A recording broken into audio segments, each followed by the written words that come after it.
xilliga uurka ay hooyadu leedahay waxa lagama maarmaana in ay hooyadu cunto cuntooyin nafaqo leh kuwaasan ku koobnaanayn hooyada oo kaliya balse sidoo kalena uu ka faa'iideysanayo uurjiifku haddaba cuntada fudud ama ay ku badan tahay baruurtu ayaan habboonayn in la badsado xilliga uurka taas beddelkeedana hooyadu waxa ay joogtaynaysaa cunista midhaha iyo cuntooyinka la maadada loo yaqaano fiberka sidaa darteed cunidda midhaha ama qudaarta ayaa hooyada iyo uurjiifkaba u leh faa'iidooyin muhiima sida in hooyadu ay ka hesho macdanta iyo fiitamiinada ay u baahan tahay iyo inay ka hortagaan calool istaagga kaasoo ay ka caawdaan qaar badan oo ka mida hooyooyinka uurka leh hooyada uurka leh sidoo kale waxay u baahan tahay in mar walba jidhkeeda uusan dareemin qalayl la xidhiidha biyo la'aan waayo biyaha ayaa hooyada uurka leh ka caawiya samaynta madheerta taasoo nafaqada u gudbisa uurjiifka kana soo gudbisa wasakhda waxay kaloo biyuhu u wanaagsan yihiin koritaanka ilmaha uurjiifka haddaba intaasoo dhan kadib cuntooyinka muhiimka ee looga baahan yahay hooyada uurka leh inay joogtayso cunitaankooda waxaa ka mida kuwan soo socda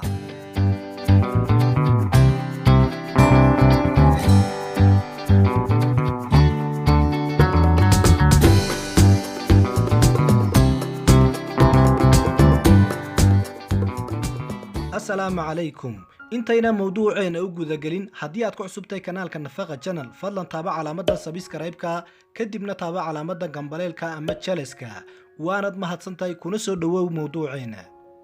ugu horeyn liin macaanta ayaa waxay ka mid tahay cuntooyinka u wanaagsan hooyada uurka leh waxayna hooyada uurka leh ka caawisaa inay jidhkeeda ka dhigto mid qoyan oo biyo leh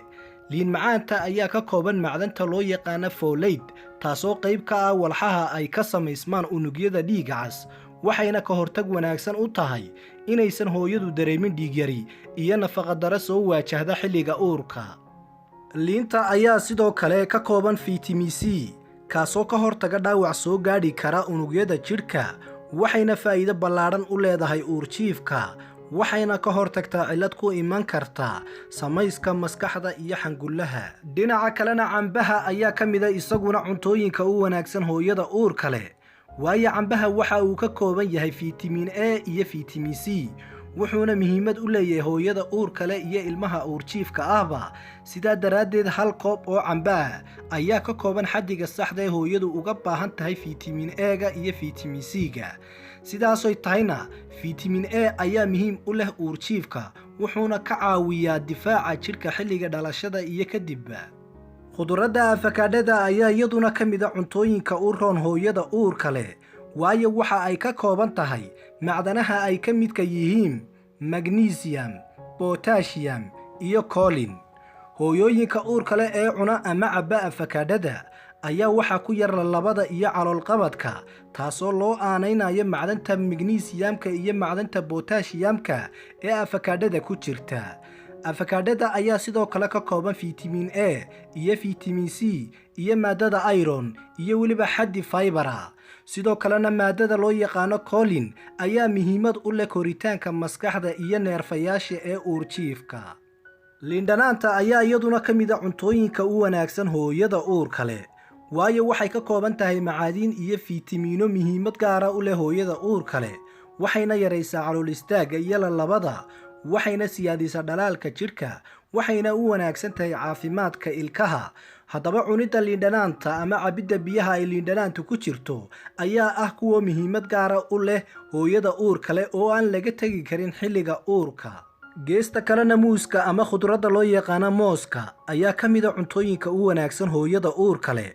waayo muuska ayaa ka kooban potassium fitamiino iyo fiber muuska waxa uu hooyada uurka leh ka yareeyaa walwalka iyo isku ururka minka iyo calool istaagga haddaba muuska ayaa sidoo kale u wanaagsan maqaarka iyo ilkaha dhinaca kale midhaha loo yaqaano berries ayaa ka mid ah cuntooyinka u wanaagsan hooyada uurka leh waayo noocyada kala duwan ee midhahan ku bahoobay magacan ayaa ka kooban fitamiino macaadiin carbohydrate iyo weliba fiber sidaa daraaddeed hooyada uurka leh ayaa u baahan xaddi 60% ilaa 70% waa haddii aysan qabin sonkorowga xilliga uurka waxayna midhahani hooyada siinayaan energy ama tamar sidoo kale waxay u gudbinaysaa ilmaha midhaha tufaaxa ayaa isaguna ka mid a cuntooyinka u wanaagsan hooyada uurka leh, waayo waxa uu ka kooban yahay isaguna faybar,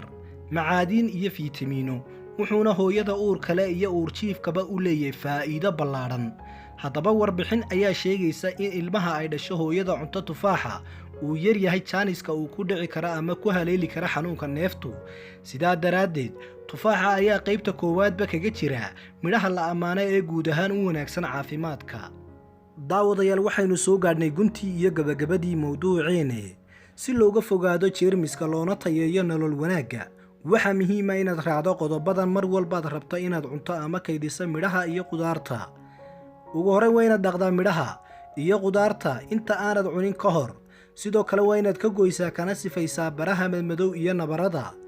oo weligaa ha cunin qudaar muddo ahayd bilaa qolof ilaa aad dhaqda maahaane. sidoo kale kala fogee qudaarta ama midhaha iyo weliba hilibka mar walba.